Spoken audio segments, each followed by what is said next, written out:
Bonjour à tous, je m'appelle Sam Kebizi, je suis le directeur de l'association Les Têtes de l'Art basée à Marseille en France et qui est partenaire du programme Candice. Merci Sam d'être avec nous pour cette petite interview dans ce cadre-là.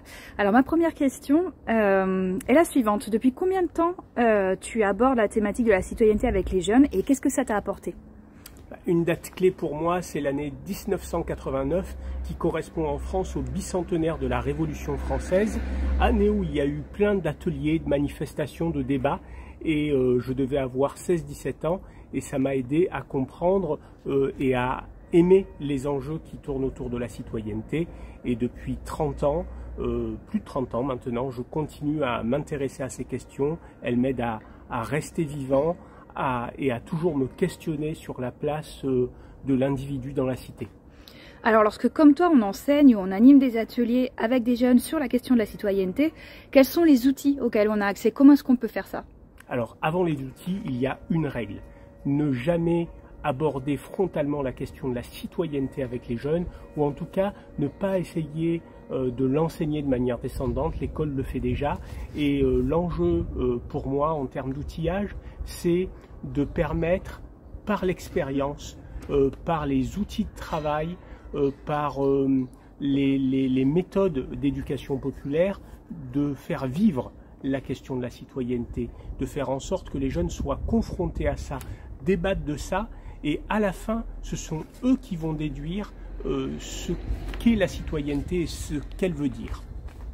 Et donc depuis tes débuts, est-ce que tu as noté une évolution dans le cadre de l'éducation à la citoyenneté par rapport aux méthodes employées?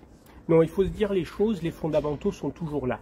Je me rappelle toujours d'une phrase d'un penseur français qui s'appelle Emmanuel Mounier et qui pointait la place de l'individu dans le groupe et le rôle du groupe dans l'individu. Je pense que ce sont des notions qui sont importantes au même titre que la question des droits et des devoirs et de l'équilibre qu'il doit y avoir entre les deux dans les questions de citoyenneté. Donc je pense que les fondamentaux sont là.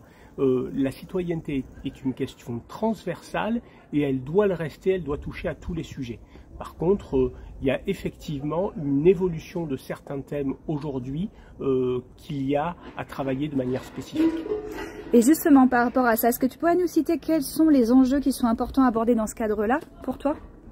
Une fois qu'on a abordé tous les thèmes transversaux à la citoyenneté, je pense que la relation de la citoyenneté dans un monde globalisé est une question qui est importante. On doit pouvoir voir avec les jeunes comment penser citoyenneté sans s'enfermer dans des schémas nationaux ou nationalistes. On n'est pas dans une question uniquement culturelle ou dans la relation à la nation, même si il y a des éléments qui sont rattachés à la nation dans le principe de citoyenneté, mais pas uniquement.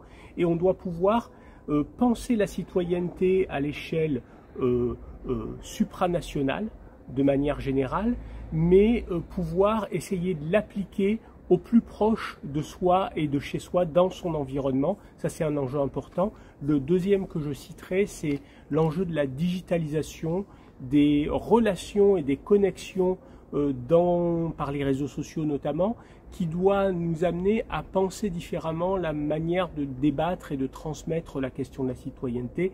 Et ça, c'est un enjeu contemporain et qui va nous durer un certain temps encore. Merci bien.